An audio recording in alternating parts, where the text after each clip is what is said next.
O Brasil, com o advento do fascismo, do nazismo, né, a partir de 2019, quando o governo Bolsonaro toma posse, agora em 2019, trouxe da campanha essa obrigação de fazer a reforma da Previdência tal e qual queria os mercados. Bem verdade que as grandes multinacionais, as empresas nacionais e multinacionais, as financeiras, né, já buscavam nos governos anteriores uma profunda reforma que garantisse a privatização da Previdência Social brasileira, sem lograr êxito, embora as reformas que foram feitas anteriormente tiveram significativa retirada de direitos, mas não conseguiram atingir o seu ponto central, que era privatizar definitivamente o regime de previdência brasileiro.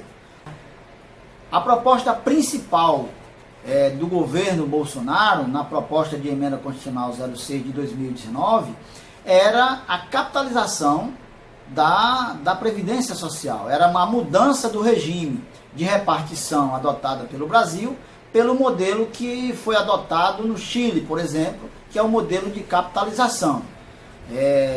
A Previdência não tem mais um aspecto solidário de financiamento.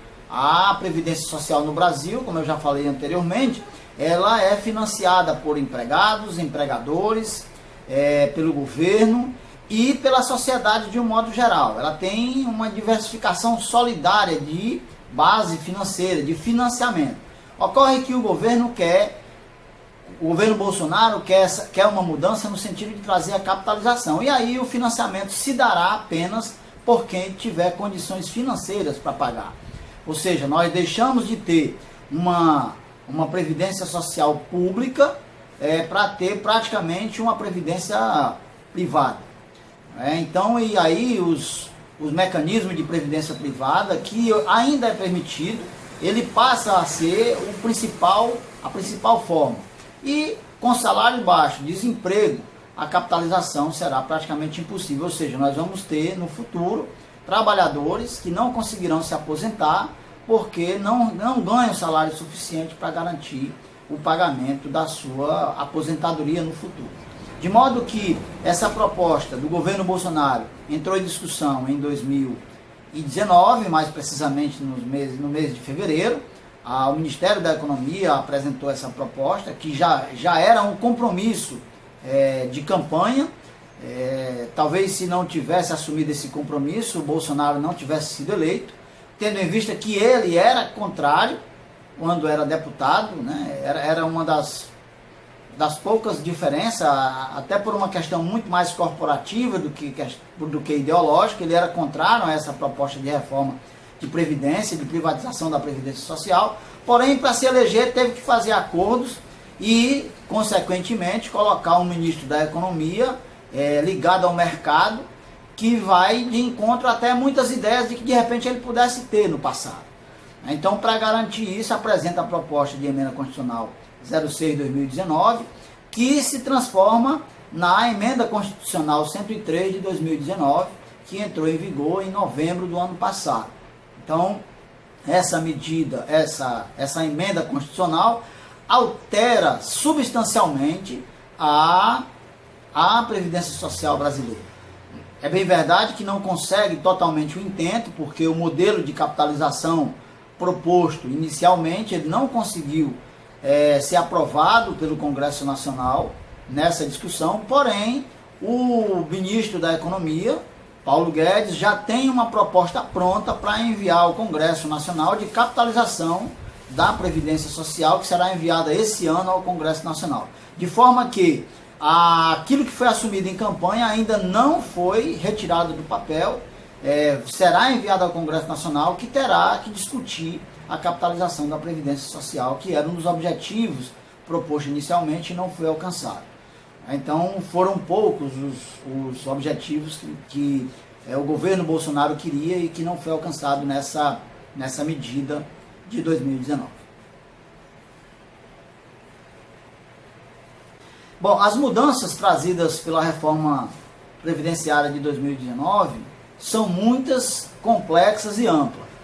nós teremos que ter uma outra oportunidade para falar mais a miúde, mais pormenorizadamente dessas mudanças. O que é interessante falar aqui nesse momento é da perversidade que vai ser cometida contra os trabalhadores. Primeiro, nós temos a mudança de idade mínima para tempo de contribuição mínimo para se aposentar, que passou para 20 anos, no caso homem, 15 mulheres, é um tempo que você precisa comprovar a contribuição, e logicamente a redução do benefício, porque se você conseguir combinar tempo de contribuição mínimo de 20 anos, no caso homem, e 65 de idade, e 15 anos e de contribuição e 60 anos sendo mulher, você vai conseguir se aposentar com 60% do valor de todas as suas contribuições, previdenciárias ao longo da sua vida laboral. Ou seja, você não se aposenta com 100% da sua última remuneração. Você vai se aposentar em média, numa média aritmética de 60% desses valores de contribuição, o que é um prejuízo significativo, tendo em vista que você tem um padrão de vida que você recebe, por exemplo, R$1.000 e vai, a partir de aposentar, você vai cair essa renda para apenas R$600.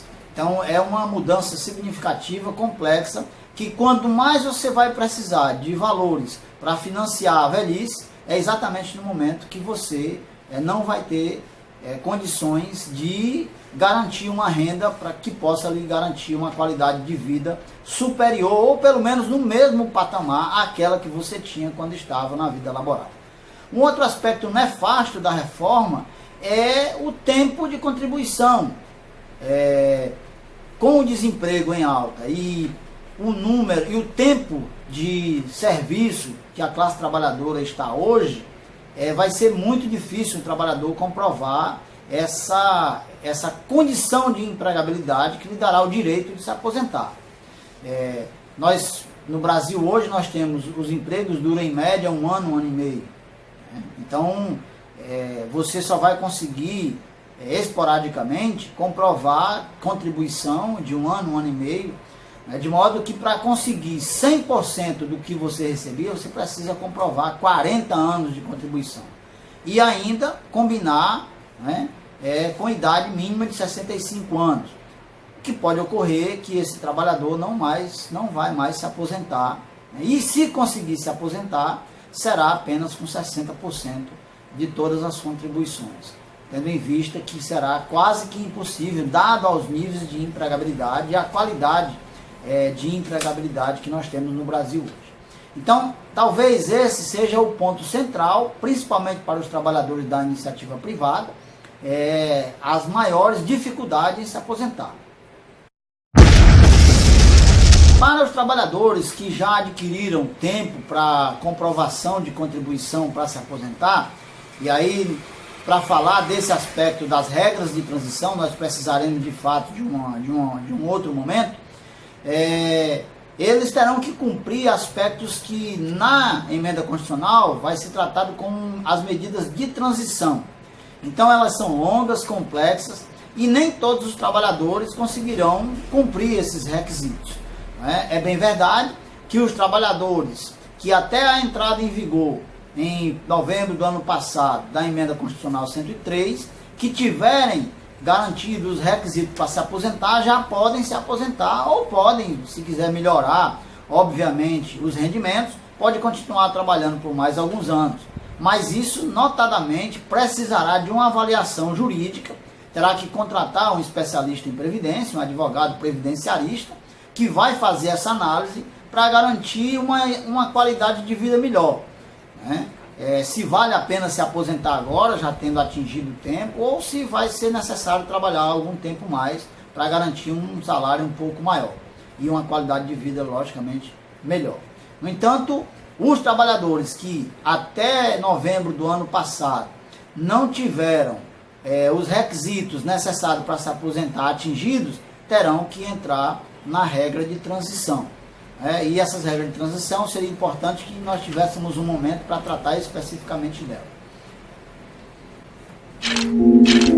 Os servidores públicos dos estados e municípios e do Distrito Federal terão que se submeter ao que a emenda constitucional garantiu de uma legislação complementar, né? Alguns estados, notadamente o estado do Ceará, o estado do Maranhão, para ficar só nesse exemplo dos estados do Nordeste, já fizeram a sua reforma da Previdência, né, com sérios prejuízos para os servidores públicos, mas que atenderam, na verdade, aquilo que ficou estabelecido, que era a legislação complementar para garantir a reforma dos estados e municípios e do Distrito Federal.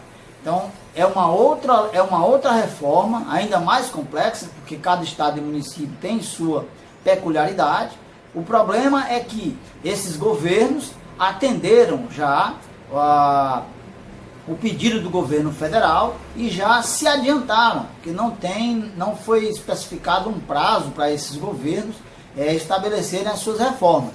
Era necessário que esses governos tivessem um pouco mais de cautela, um estudo mais aprofundado, e não adotassem o mesmo modelo que foi adotado pelo governo federal, que é um modelo de previdência social voltada para atender os interesses do mercado, né? Então, realmente houve uma pressa injustificada por parte desses governos. Alguns supostamente de esquerda, né, acabaram modificando os seus regimes de previdência estaduais e atenderam um pedido do mercado, né, uma solicitação do mercado, o que demonstra o seu alinhamento a esses governos, o que para a classe trabalhadora é complexo, porque seja um viés de esquerda ou de direita, os trabalhadores terão que se organizar para defender seus interesses.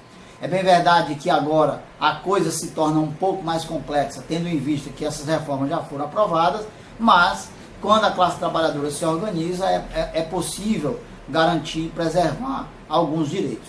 É complexo? Muito, mas a classe trabalhadora, estando organizada e consciente, pode alterar esse padrão de modelo de previdência que o Brasil vem adotando, não só por parte da União, mas também por estados e municípios. Por fim, para trabalharmos uma discussão que foi feita quando se discutia todas as reformas previdenciárias, e era um dos argumentos utilizados por todos os governos de plantão, era de que a reforma buscava garantir uma melhor qualidade de vida para os aposentados, garantir melhores benefícios e, logicamente, cortar privilégios. Na verdade, é bom que se fique claro nesse primeiro aspecto, é que não houve corte de nenhum privilégio, porque os supostos cortes de privilégios já foram adotados numa reforma da legislação complementar em 2012, com a criação do FUNPRESP. É uma outra discussão que nós podemos fazer futuramente, mas nessa reforma atual não foi mexido nos privilégios. O que aconteceu de fato e de verdade foi retirar direitos para atender uma demanda do mercado. Foi uma tentativa de alterar a legislação previdenciária no sentido de privatizar essa previdência que é pública e de toda a sociedade, e que toda a sociedade contribui para a sua sustentação.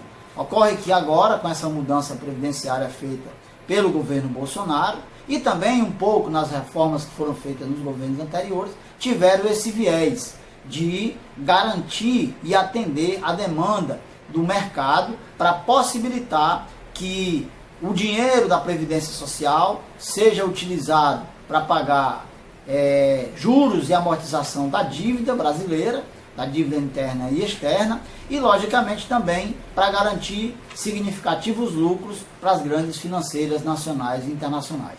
Então ela cumpre esse papel imediato, atende esse desejo da burguesia internacional, e agora nós estamos num momento em que a classe trabalhadora precisa buscar conhecimento significativo para tentar resistir aos ataques. É preciso conscientizar os trabalhadores, a juventude, porque Como as medidas que foram adotadas nesse momento, terão impacto significativo a partir da entrada em vigor da legislação, serão a maioria dos trabalhadores que estão entrando no mercado de trabalho nesse momento que sofrerão os maiores ataques. De forma que é preciso organizar a classe para resistir e para fazer novas alterações no sentido de dotar a Previdência Social aquilo que lhe é mais peculiar, que é o sentido humanista de garantir uma qualidade de vida que possibilite às pessoas, no fim da sua vida laboral, uma vida em que nós podemos desfrutar da chamada terceira idade. Ao contrário, a reforma que foi adotada pelo Brasil e por alguns países da América Latina são no sentido de diminuir essa qualidade de vida se a classe trabalhadora conseguir se aposentar.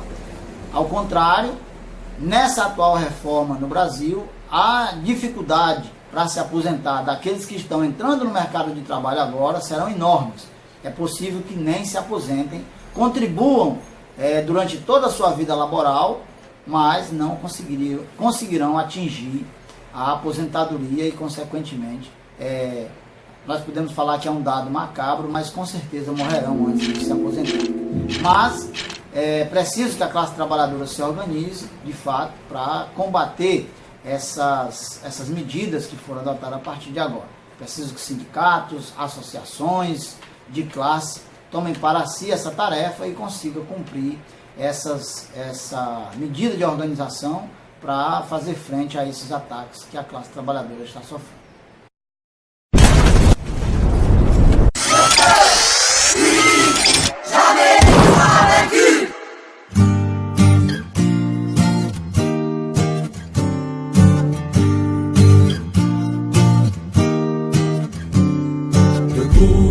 Chantons, nous allons triompher. Ils avancent déjà, les drapeaux unifiés. Et tu viendras, marchant à mes côtés. Et tu verras